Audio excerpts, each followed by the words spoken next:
you so much. It's really a pleasure for me to be here. There is a lot to say, but unfortunately, I have to start. Actually, I don't have a right not to start with a development that actually took place in front of the Parliament in Georgia last week. I'm pretty sure that all of you are aware about this fact when human rights defenders and representatives of different NGOs were protesting in front of the Parliament, and they were holding posters, and police officers started detaining them. Actually, public defender has a statement on the same night, and we still emphasize that freedom of expression protects not just only positive information and ideas, but also offensive, disturbing. That's the point of actually freedom of expression. And we can't really talk about the existence of democratic society without maintaining this standard and this tendency. And therefore, law enforcement officers were not allowed to interfere with this freedom of expression and democratic value for incomprehensible reason, and in a rude manner they did actually. Currently, public defender study each detainee case, and probably we will prepare amicus brief to the court as advice how to lead the process on the standard regarding freedom of expression. But we hope that it was the last case in Georgia when freedom of expression was somehow threatened, because when detaining goes to human rights defenders because of holding posters is really alarming for everyone, and of course for a public defender. To go back to public defender, you know that Georgia has a new public defender who was elected like 3 months ago, and there was a huge discussions around his candidacy and overall around the process. You know that the election process was among the 12 priorities got from European Union Commission. But it was quite a different time, because it was the first time when none of the parties in the parliament had enough votes to elect public defender. 90 votes was needed and none of them had it, and the consensus was vital as it had never before the time. And therefore, the first round of this election process was failed because this lack of this consensus ability, and the person who had the resource to collaborate with both sides and to had resource of achieving this consensus was elected finally, current public defender, Mr. Ioseliani. But we absolutely perceive that the point is not just only election, and the point is not just only ticking the box. We absolutely perceive that the point is here is to maintain one of the strongest institutions as a public defender in Georgia, and we have really this ambition to maintain a strong institution in Georgia, and we do all our best to do it from our side. To go to the rule of law, you know that the public defender is quite limited in its mandate, and we are not determined precise ways and methods how to work on judiciary. But even though it's not on our mandate, we have decided to work in working groups on judiciary reforms, and we have prepared our recommendation to the working groups. It's related to diverse information, but all of them are not reflected in the amendments and initiatives that we have prepared, and actually the working group has prepared. Of course, there are some positive amendments to the organic law and common courts, for instance, technical issues that cases will be more insured for availability, but this is not enough, and we evaluate that it's not enough to fix the overall systematic problem. We have our recommendation, for instance, for the election process of the president of the court. We have our recommendation, for instance, about electronic distribution of cases, because this process still faces a problem inside of the judiciary. We have also a recommendation on the term of the court decision. We advise that there should be a term for the final decision, in constitutional court. We don't have this recommendation reflected in the recommendations and proposed amendments yet, but we hope that we will see. Otherwise, the point is not just only to reflect recommendation. None of the recommendation is not actually absolute truth we perceive. The point is, if prepared amendments and prepared initiations are enough to fix systematic problem. And currently what we have seen are not enough, and we hope that we'll keep going collaboration, that all of this will be reflected.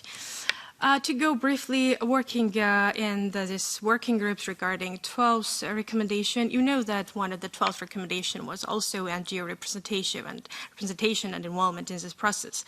Unfortunately, civil society rejected and refused to collaborate with working groups, and they're working there anymore, and the process is unfortunately stuck. I perceive, absolutely perceive, and the public defender perceive that when there is no friendly environment for you, when your recommendations are not reflected, you are not eager to collaborate with everyone, but leave the ruling party alone. It's one of the worst decisions that you have decided.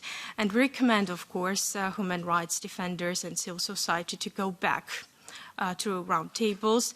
And actually, the public defenders see its role in this process to have a mediation role between the state bodies and between the NGOs. We had some pilot meeting 2 days ago with Mr. Tatuashvili, the next speaker of Prime Minister's advisor on human rights, and some representatives of civil society. The head of Human Rights Committee of the Parliament was attending there as well. However, we don't have high expectation because the process is definitely in talk. Let's see how it will going, but at least we see our role to keep this mediation process, and we hope that the people from all sides will come back to the right table. I'm not talking about the parties, I'm talking about the collaboration and the necessity between civil society and the NGO sector.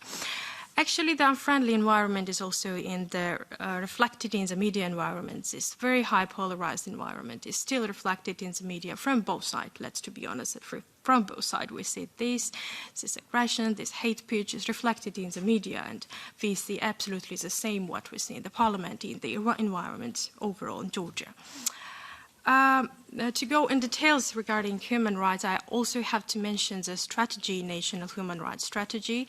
That is actually a quite good document, especially for the Office of Public Defender, because it gives us the possibility to evaluate and assess process and to follow this in details. But unfortunately, you know that the LGBTQ community is excluded from this document, and we're quite concerned about it because we can't evaluate anything when there's no community mentioned at all. And we hope that the action plans that will be created and adopted based on this strategy will cover these issues. Let's see how this action plan will be prepared for coming months, whenever it is. And also, I have to mention the issues regarding gender equality as well. That actually all amendments, all initiations, all laws that was prepared by the working group was quite good. All of them was responsible to empower the women economic, social condition and independent, and we evaluated quite well. But there are some still problems that are not reflected anywhere. I mean, the definition of sexual violence is not still properly in the legislation, and it causes another problem regarding investigation process. It causes problem in the court's decision, and we hope that we will find and we will see the proper definition of sexual violence as well. And besides, the chapter on raping is not still reflected in the legislation, and it's not still incompatible with the Istanbul Convention. And it is very vital to have the proper definition of raping in the legislation as well. And to go also coming events, you know that Pride Week is coming. There's a high tension around this event usually. The less time is usually left before the elections. The tension goes higher, as it happens everywhere, not just only in Georgia. But last year, I had already meeting Pride organizers. They had meeting with us, Public Defender Office. They had, you know, that meeting, closed meetings. They had also festival. Even though that far-right conservative groups surrounded them, Ministry of Internal Affairs and police officers were among them, and the safety was actually maintained last year. And as I know, organizers had got promise from the ministry this year as well that they will maintain peaceful and safety during this event, and we hope that this promise will be done, because when we go to the safety, whatever issue it is, we always go to freedom of expression and freedom of assembly, and it's under our attention. And I think that as it was last year, it will be keep going this coming week would be very important and very vital. I will stop here. I will not bother you, and then I will have probably some comments to the next speakers if there will be space for that. Thank you so much.